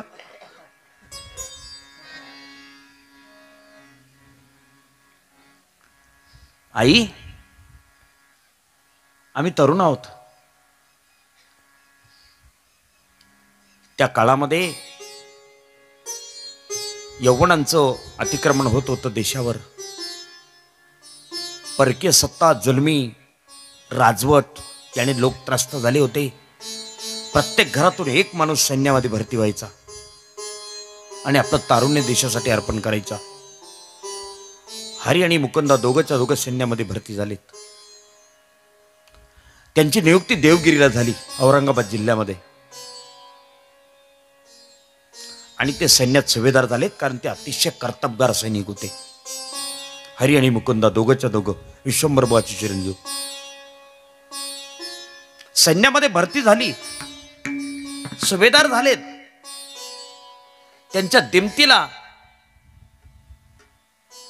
अश्व आलीत, गज आलीत, राजछत्र आलं, चामर आलं. सुखसंपदा प्राप्त झाली आणि त्यांनी 2 अश्व देहूगावाला पाठवले ना आपल्या आईला निरोप पाठवला, आई आता तू देहूगावामध्ये राहू नकोस, इकडे ये. आम्ही सुभेदार आहोत, आमच्याजवळ खूप मोठं ऐश्वर्य आहे आणि तू सुभेदाराची आई आहेस. तिथे देहूगावामध्ये खितपत पडण्यापेक्षा इथे ये, तुला सन्मान प्राप्त होईल. अनिच्छेने यमाईने देहू सोडलं आणि देहू सोडून यमाई आपल्या दोन्ही सुभेदार पुत्रांकडे गेली. नेमका इथेच गोंधळ झाला महाराज. भगवंताचा कोप झाला. एक वाक्य सांगतो मित्र, नीट लक्षपूर्वक ऐका. मंदिर बांधणं सोपं आहे, लक्षात घ्या, पण त्या मंदिराची निगा जर राखली गेली नाही ना तर ती मूर्ती शाप देत असते गावाला, लक्षात ठेवा. मंदिर बांधून आपली जबाबदारी संपत नाही, उलट मंदिर बांधून जबाबदारी वाढते महाराज आपली. तुम्हाला एक सूत्र सांगतो धावणे महाराज. ज्या वेळेला मूर्तीची प्राण प्रतिष्ठा केली जाते ना ताई, त्यावेळेला ती मूर्ती म्हणजे दगडच येतो. मूर्ती म्हणजे काय? दगडच येतो. पण तत्ववेत्ते ब्राह्मण काय करतात, आपल्या मंत्राग्नीने त्याच्यामध्ये जीव निर्माण करत असतात. कशामध्ये? दगडामध्ये. आणि दगडामध्ये ज्या वेळेला जीवत्व प्राप्त होतं त्यावेळेला तो देव होतो, लक्षात ठेवा. एरवी दगडच येतो. मग जीव आला महाराज, जीव आला की त्याला भूक लागते आणि तहान लागते. आता तुम्ही आपण जिवंत आहोत, आपल्याला भूक लागली की आपण काय खातो? कुरकुरे. काय खातो? बोल ना, शाबास. असे पोरं पाहिजे, या असे 2-4 पाहिजेच.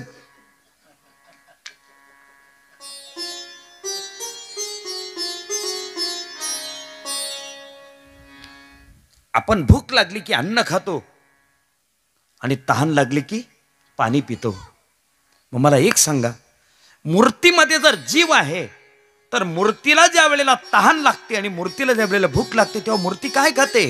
लक्षात ठेवा, माणसाला तहान आणि भूक लागल्यावर जसं अन्न आणि पाणी गरजेचं आहे तसं मूर्तीला तहान लागल्यावर भक्ती आणि पूजा गरजेची आहे महाराज.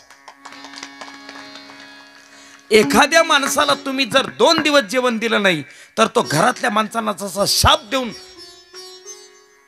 नाश करतो ना, तशी ज्या मूर्तीची 2 दिवस पूजा होत नाही ती मूर्ती त्या गावाला शापित करत असते. लक्षात ठेवा, मंदिर बांधून जबाबदारी सुटत नाही, उलट वाढते महाराज. जिवंतपणा आहे त्याच्यात. आमाईने जसं देहूगाव सोडलं, देहूगाव सोडल्यानंतर जशी आमाई चालली गेली महाराज, चालली गेल्याबरोबर परिणाम असा झाला, विठ्ठलाची नित्यपूजा बंद पडली महाराज. नित्यने मला खूप महत्व आहे महाराज. ज्ञानोबांनी गोड वर्णन केलेलं हरिपाठामध्ये. नित्यने मनामी ते प्राणी दुर्लभ,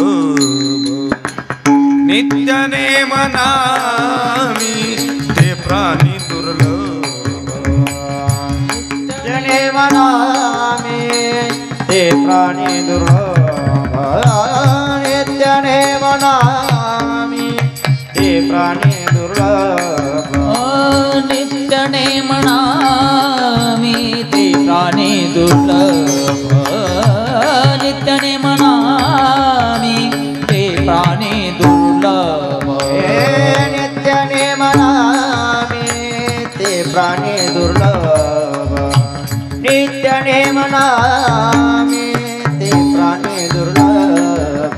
लक्ष्मी वल्लभ, लक्ष्मी वल्लभ, तया जवळी हरिमुखे म्हणा, हरिमुखे म्हणा, हरिमुखे म्हणा, हरिमुखे म्हणा. लक्ष्मी वल्लभ, लक्ष्मी वल्लभ, तया जवळी हरिमुखे म्हणा, हरिमुखे म्हणा, हरिमुखे म्हणा, हरिमुखे म्हणा.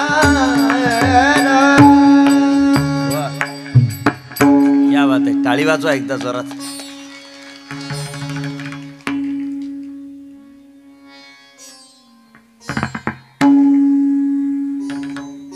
काही काही लोकांचा नित्यनेम अजिबात चुकत नाही महाराज. काही काही लोक सकाळी उठल्यावर डोळे सुद्धा उघडत नाही, डोळे सुद्धा उघडत नाही तरी तंबाखूची पुडी काढतात, हातावर टाकतात, मळतात, तोंडात दाबतात तरी डोळे उघडत नाही. काय तयारी असेल महाराज त्यांची? नित्यने मनामी ते प्राणी दुर्लभ.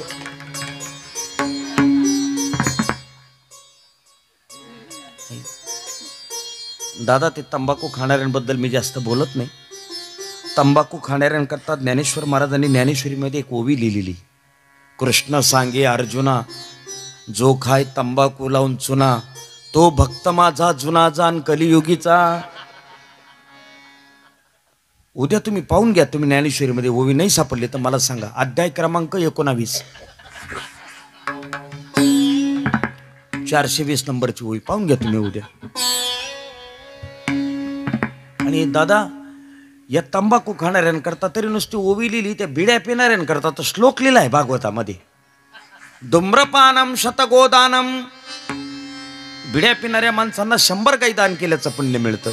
एक एक झुरका गंगा स्नानम, आपण पित असताना दुसऱ्याला एक झुरका दिला तर गंगा स्नान केल्याचं पुण्य मिळतं. थोटकम थाटकम महत् पुण्य, रस्त्यावर पडलेली थोटकी उचलून दिली तर महत् पुण्याची प्राप्ती होते.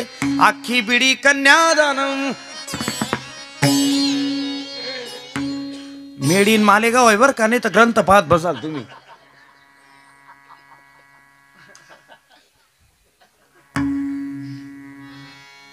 ज्या माणसांना सकाळी उठल्यावर हरिपाठ म्हणण्याचा नित्यनेम असेल, त्यांचा हरिपाठ जर नाही झाला तर त्यांना चहा सुद्धा पिऊ वाटत नाही.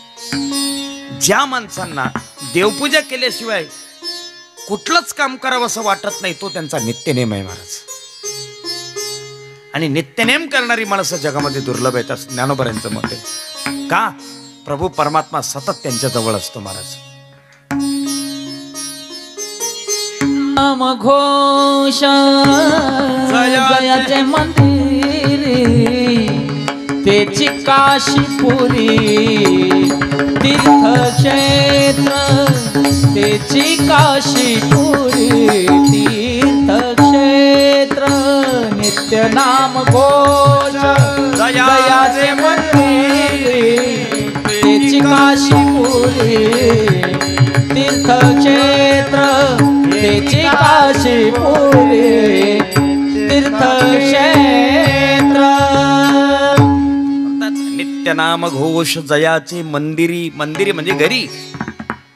ज्याच्या घरामध्ये नित्य नाम घोष होत त्याला दुसरीकडे कुठेच जायची गरज नाही. मग तेची काशीपुरी तीर्थक्षेत्र. नाथबाबा म्हणतात, ज्याच्या घरी नित्यनेम होतं ना, रोज भजन घडतं रोज, तेची काशीपुरी तीर्थक्षेत्र, त्याला कुठेच जावं लागत नाही महाराज.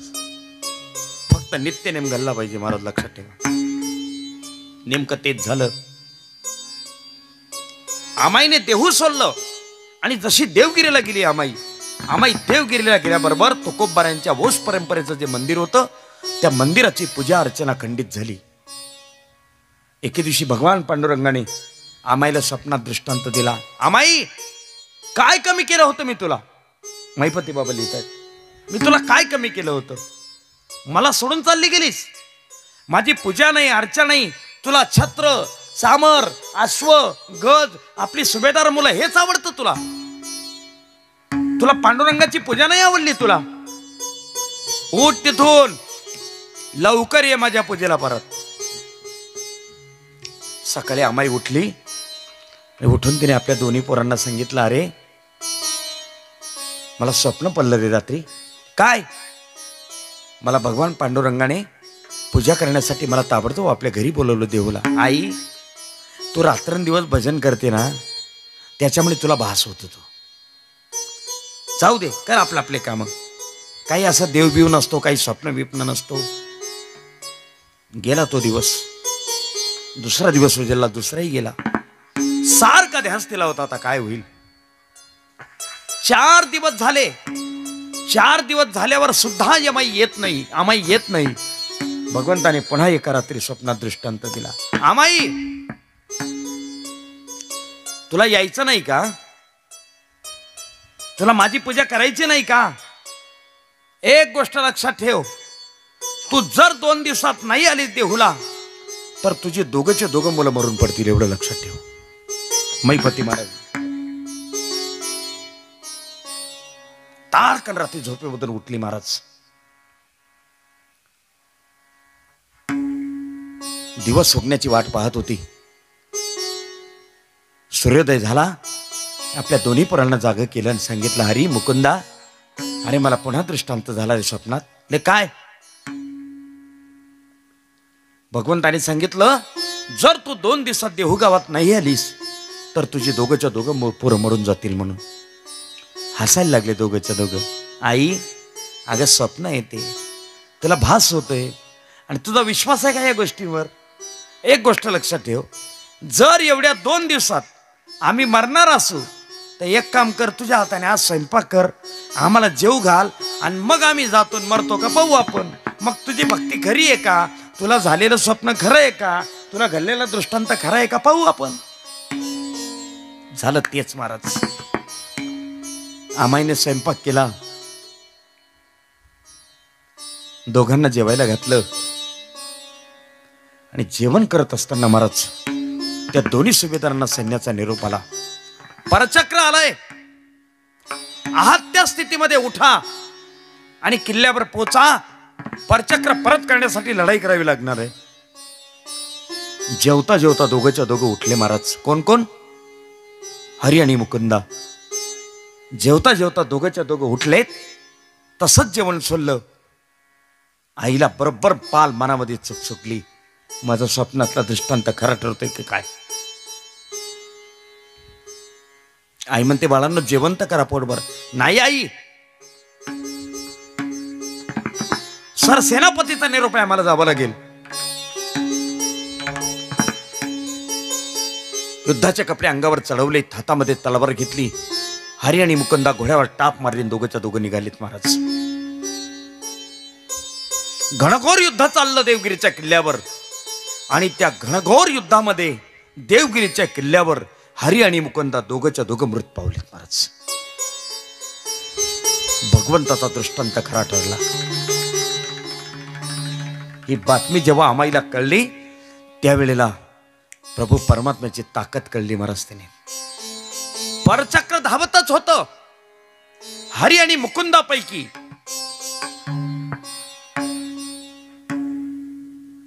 हरीची जी पत्नी होती ही गरोदर होती, तिला सती जाता आलं नाही. आणि मुकुंदाची पत्नी सती गेली आणि त्या हरीच्या पत्नीला घेऊन रात्रीच्या रात्री पळत सुटली आणि देहू गावाला आली महाराज. देहू पासून जवळच 9,00,000 उमरा नावाचं गाव आहे. गावाचं नाव काय? 9,00,000 उमरे. त्या 9,00,000 उमऱ्याला स्वतःच्या माहेरी अमाईने आपल्या सुनेला ठेवलं बाळणपणासाठी. आणि ती भगवान पांडुरंगाची सेवा करू लागली. सारखी रडायची आणि पांडुरंगाशी भांडायची. देवा काय दिवस आणले रे तुम्हाला. आमा गांजी जन, आमा गांजी जन, काज मेला नारायण. देवा आम्हाला त्रास व्हावा रे संसारामध्ये. तू काय केलेस देवा आम्हाला चांगलं माहितीये. नाहीतरी तुझं भजन करणाऱ्यांचं तू वाटोळच केलेले देवा. आजपर्यंत ज्यांनी ज्यांनी तुझं भजन केलं त्यांच्या संसाराची तू राख रांगोळी केलीस देवा. माझ्या नवऱ्याने तुझी एवढी सेवा केली, 12 वर्ष अखंड वारी केली पंढरपूरची, आणि त्याचं हे फलित दिलं देवा तू आम्हाला. माझी दोघंच्या दोघं पोरं एकाच दिवशी आणि एकाच वेळेला मारून टाकलीत रे पांडुरंगा.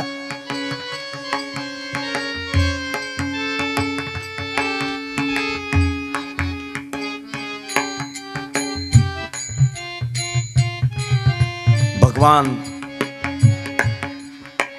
दृश्य स्वरूपात आले. आमाईच्या डोक्यावर हात ठेवला. आमाईला सांगितलं, आमाई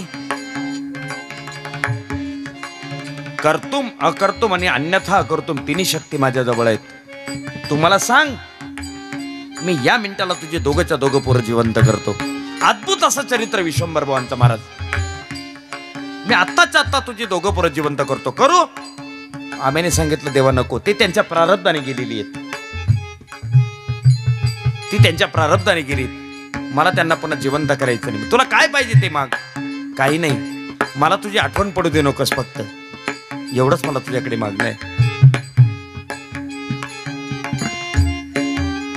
भगवंताची सेवा करत करत थोड्या दिवसाचा कालावधी आणि एके दिवशी आमाईने आपला देह सोडला आणि आमाई ही सदेह वैकुंठाला निघून गेल्यात महाराज. भगवंताने विमान पाठवलं, आमाई पण वैकुंठाला गेल्यात. भगवंताने, महिपती महाराज असं सांगतात, भगवंताने आमाईच्या सुनेचं रूप घेतलं आणि मुलाचं रूप घेतलं, नातवाचं. आणि त्या देहू गावामध्ये येऊन 13 दिवस राहून आमाईचं सर्व क्रियाकर्म केलं. क्रियाकर्म हे 13व्या दिवशी करतात, लक्षात ठेवा. गावोगावच्या प्रथा अलग असतात दादा. आमच्याकडे काही भागात 10वं करतात, काही भागात 11वं करतात, काही भागात 12वं करतात, काही भागात 13वं करतात. तुमच्याकडे काय काय करतात? 10वं करतात. बर, खरं सुतक हे 17व्या दिवसाशिवाय भेटत नसतं, लक्षात ठेवा. 17व्या दिवशी एक तर्पण नावाचा विधी आहे. तो विधी केल्याशिवाय कुठलं सुतक भेटत नाही. अशाच कर्म होत नाही. पण करतात लोक. कोणी 10व्या दिवशी करून घेतं, कोणी 11व्या दिवशी, कोणी 12व्या दिवशी, कोणी 13व्या दिवशी. आणि जास्त सुशिक्षित असतील तर ते 5व्या दिवशी. सुशिक्षित, सुशिक्षित म्हणजे कौसात भ्रष्ट.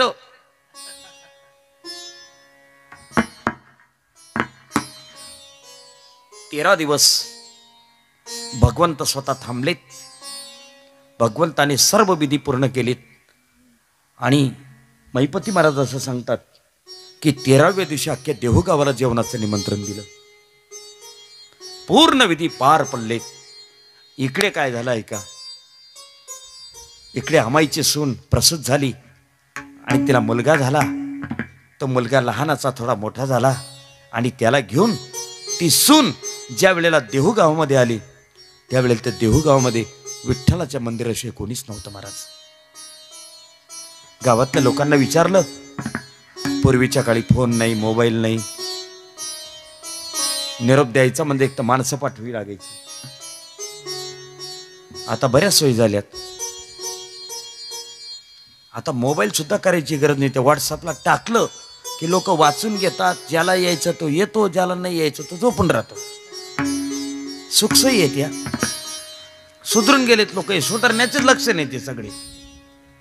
पूर्वीचे लोक नाकातली घाण काढून बाहेर फेकायचे. आताचे लोक हातरुमाला घेऊन मागच्या खिशात ठेवतात. सुधरून गेले लोक. आता हे सुधारण्याचेच लक्ष नाही ते सगळे. काळ बदलला. अमाईची सून ज्या वेळेला देहू गावामध्ये आली आणि तिने ज्या वेळेला अमाईची विचारपूस केली त्यावेळेला लोकच तिला बोलू लागले, बाई तूच होती ना, तू तुझ्या हाताने 13 दिवस थांबली, तुझ्या हाताने कर्म केली, सगळी क्रियाकर्म केलीत आणि तू आम्हाला कसं काय विचारते.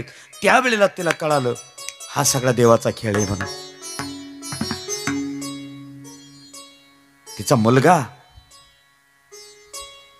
त्याला विचारायला लागला, आई आपले बाबा कुठे आहेत ग? बाळ तुझे बाबा युद्धामध्ये मारले गेलेत रे. युद्धामध्ये मारले गेलेत? हो. आणि हा सगळा खेळ या देवाचा आहे. आमच्या सासूने आम्हाला सांगितलं होतं की देव मला स्वप्नात येऊन सांगतो तू देहूगावाला परत ये, नाही तर तुझी दोघंच्या दोघं मुलं मारून टाकेल म्हणून. आणि त्याने खरंच मारली रे महाराज. अशा आयुष्यामध्ये ते लेकरू उठलं. त्याने तलवार काढली आणि भगवान पांडुरंगाच्या मंदिरात गेला. देवा का तुमच्याशी माझा वैखार आहे एवढा? माझ्या आजोबाने तुझी 12 वर्ष सेवा केली, त्याचं फळ दिलं का तू? माझ्या बापाला आणि माझ्या काकाला युद्धामध्ये मारलं, हे भक्तीचं हे फळ दिलं तू? भगवान प्रकट झालेत आणि त्या मुलाला साक्षात्कार दिला. त्या मुलाचं नाव आहे पदाजी. नीट लक्षात ठेवा. घरच्या माणसांना सांगायला बरं काय काय सांगाल तुम्ही तरी आता. आणि तुम्ही असे सांगत राहिले तर ते म्हणतील आम्ही घरीच झोपतो, तुम्ही दुसऱ्या दिवशी येऊन सांगत जा आम्हाला. असं नका करू बरं का. पहिल्या पिढीतले पुरुष विश्वंभर बुवा, त्यांना 2 मुलं झालीत, हरी आणि मुकुंदा. त्या मुकुंदाचा मुलगा पदाजी. त्या पदाजीला पुन्हा 1 मुलगा झाला, त्याचं नाव शंकर. त्या शंकरला 1 मुलगा झाला, त्याचं नाव कान्हैया. त्या कान्हैयाला 1 मुलगा झाला, त्याचं नाव बोलोबा, तुकोबारांचे वडील. इथपर्यंत ती परंपरा आली. नवीन सांगा मला आता. आता आली बा पंचायत. विश्वंभर बुवा, हरी मुकुंदा, शंकर, आपला पदाजी, पदाजीचा मुलगा शंकर, शंकरचा मुलगा कान्हैया आणि कान्हैयाचा मुलगा बोलोबा. आता ऐका, आपल्याला वेळेची पण मर्यादा पाळायची. 10:30 वाजत आले दादा. जगद्गुरु तुकोबारांचा जन्मोत्सव आपल्याला उद्या साजरा करायचा आहे.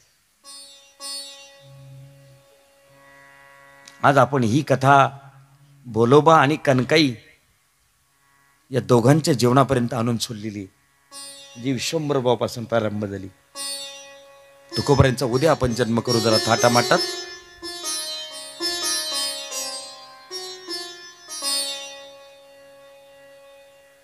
बोलोबा हे विश्वंभर बुवांसारखेच पंढरीचे भक्त होते. भगवान पांडुरंगाची अखंड सेवा करायचे. आपल्या वंश परंपरेने मिळालेलं जे मंदिर आहे त्या मंदिरामध्ये भगवंताची आराधना करायची, नित्यनेम त्यांचा चालायचा. आणि विश्वंभर बुवांपासून नंतर हरी मुकुंदाने खंडित केलेली पंढरीची वारी बोलोबारांनी सुरू केली.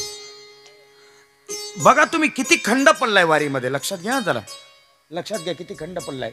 जी विश्वंभर बुवाने चालू केली ती हरिमुकुंदाने जशी बंद केली तशी शंकर पण नाही, पदाजी पण नाही, कान्हैया पण नाही, ती थेट बोलोबा महाराजांनी चालू केली. पण ऐकून ठेवा ताईसाहेब, महिपती महाराज असं म्हणतायत बोलोबा आणि कनकाईला 12 वर्ष अपत्यच झालं नाही. 12 वर्ष अपत्यच झालं नाही महाराज. पण वारी मात्र चुकू दिली नाही. नाही, भक्ती करणाऱ्या भक्ताची भक्ती इतकी श्रेष्ठ असली पाहिजे, जीवनातले कसे जरी आघात आले तरी त्याचं भजन सुटलं नाही पाहिजे, तरच त्या भक्तीची मजा महाराज. आत्ताचं उदाहरण सांगतो तुम्हाला, तुम्ही नाव ऐकलं असेल, आमच्या खानदेशामध्ये अंमळनेर नावाचा एक जिल्हा आहे. त्या अंमळनेर जिल्ह्यामध्ये एक संत परंपरा आहे दादा, संत सखाराम महाराज म्हणून. संत सखाराम महाराजांची परंपरा ताई. ते लोक 4 महिने पंढरपुरामध्ये राहतात. ते 4 महिन्यामध्ये त्यांच्या कुटुंबामध्ये सुखद घटना घडू द्या नाही तर दुर्घट घटना घडू द्या, ते कधीही पंढरपूर सोडत नाही. तुम्ही 50 लाख रुपये त्यांना जरी दिले, त्यांनी सांगितलं 1 तासाकरता लोणीला या, तरी ते येणार नाहीत. पंढरपूरची शिव ते 4 महिने ओलांडत नाहीत. अजून सांगतो दादा, त्यांचा असा एक नियम आहे की ते दररोज सकाळी उठल्यावर भगवान पांडुरंगाला 1000 तुळशीची पानं चढवतात. एक ब्राह्मण खास त्यांचा नियुक्त केलेला असतो, त्यांनी तुळशीचं बन लावलंय महाराज तिथे पंढरपुरामध्ये. त्याने रोज संध्याकाळी ती तुळशीची 1000 पानं तोडून आणायची. महाराजांनी ती घरातल्या मूर्तीला ती 1000 पानं चढवायची. नंतर पहाटेला 4 वाजता भगवान पंढरीश परमात्म्याचं पहिलं दर्शन करण्याचा मान संत सखाराम महाराजांच्या संस्थानाला आहे.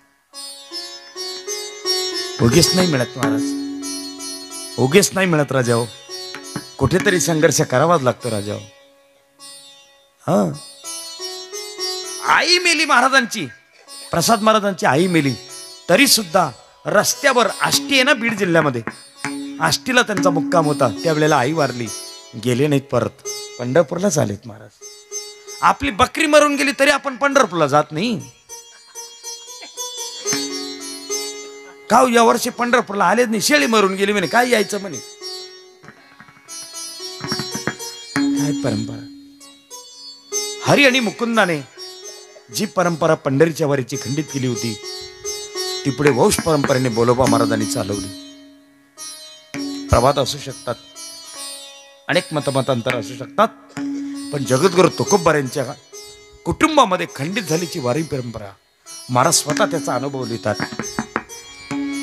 मी कुठलंच व्रत करणार नाही, कुठलीच तीर्थयात्रा करणार नाही तुकोबा सांगतात, कारण पंढरीची वारी माझ्या घरामध्ये. पंढरीची वारी आहे माझ्या घरी, पंढरीची वारी आहे माझ्या घरी, पंढरीची वारी आहे माझ्या घरी, पंढरीची वारी आहे माझ्या घरी, पंढरीची वारी आहे माझ्या घरी, पंढरीची वारी आहे माझ्या घरी, पंढरीची वारी आहे माझ्या घरी, पंढरीची वारी आहे माझ्या घरी. आणि कान करी तीर्थ व्रत, आणि कान करी तीर्थ व्रत, पंढरीची वारी करीन उपवासी, व्रत एकादशी करी उपवासी, आणि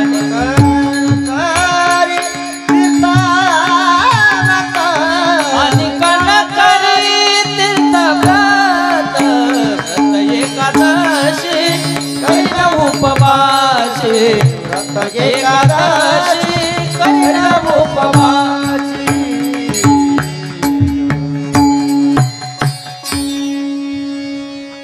जगद्गुरु तुकोबराय आपल्या वंश परंपरेचा एक जिवंत अधिकार वर्णन करतायत. मी कुठल्याच तीर्थाला जाणार नाही, मी कुठलाच व्रत करणार नाही. का? पंढरीची वारी आहे माझे घरी, आणिक न करी तीर्थ. इथे थांबायचं बरं का. आणिक न करी तीर्थ, व्रत पण न करी. मग महाराजांना विचारलं व्रत का न करी? व्रत एकादशी करी न उपवासी. पंढरीला जाईन म्हणून तीर्थ करणार नाही आणि एकादशी करतो म्हणून व्रत करणार नाही. कळलं का? नवीन सांगू, पंढरीला जातो म्हणून कुठलं तीर्थ करणार नाही आणि एकादशी करतो म्हणून व्रत करणार नाही. आणि वारकऱ्याला एकच व्रत आहे महाराज, कोणतं? एकादशी. ते कसं करायचं तेवढं ऐकून घ्या फक्त, बाकीचं उद्या पाहू आपण.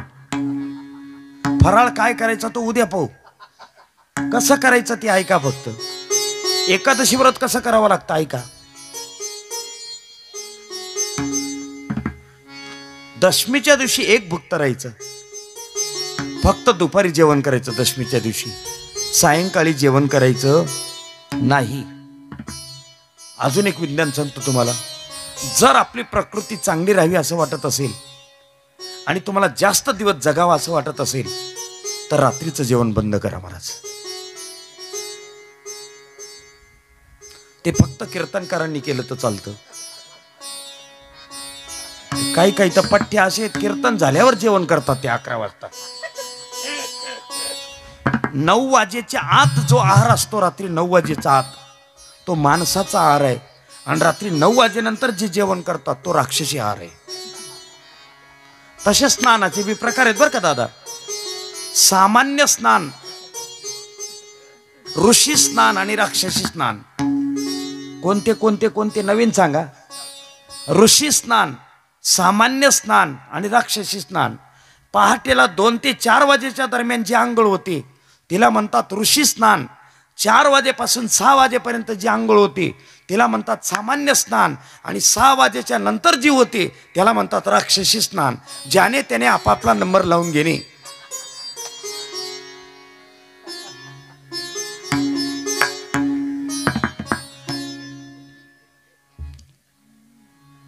दशमीला एक भुक्त राहायचं, फक्त एकच टाइम जेवण करायचं, बरोबर. एकादशीच्या दिवशी निराहार राहायचं, आहार कुठलाच घ्यायचा नाही. धावणे महाराज, तो फराळ असा शब्द नाही बरं का, तो फराळ नाही शब्द, तो फला आहार असा आहे. लोकांनी साबुदाणा खाण्याकरता फराळ करून टाकला तो.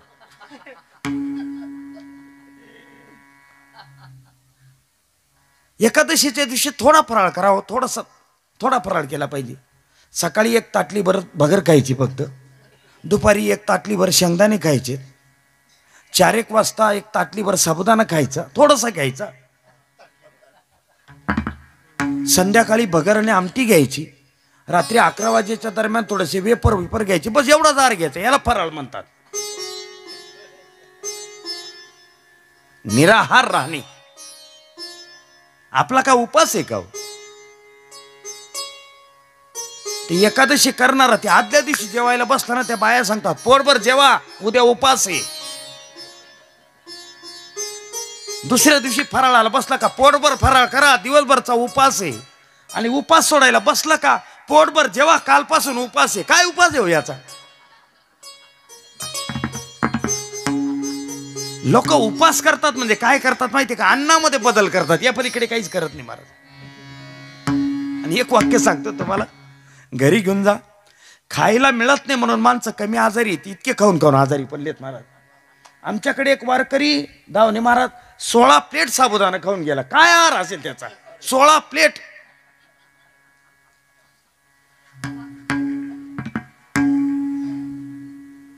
एकादशी व्रत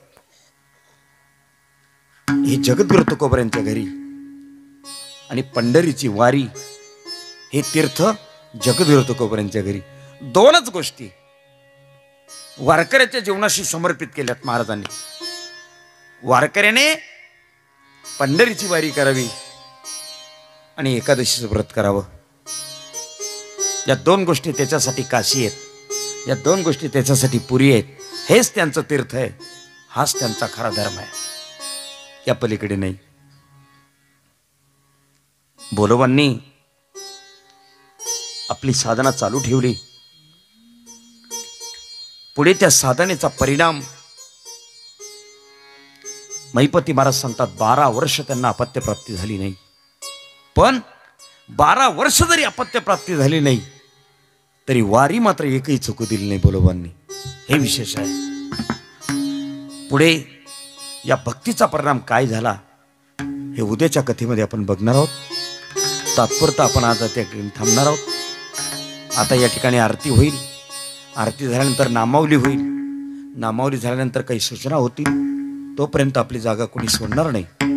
एक सूचना माझ्याकडून द्यायची ती अशी, मला असं वाटतं दादा उद्या असा बदल केला तर बघा, या महिला सगळे इकडे बसवायच्यात आणि ही रस्त्यावरची माणसं जर इकडे बसवलीत तर मंडप अजून थोडासा फुल भरलेला दिसेल.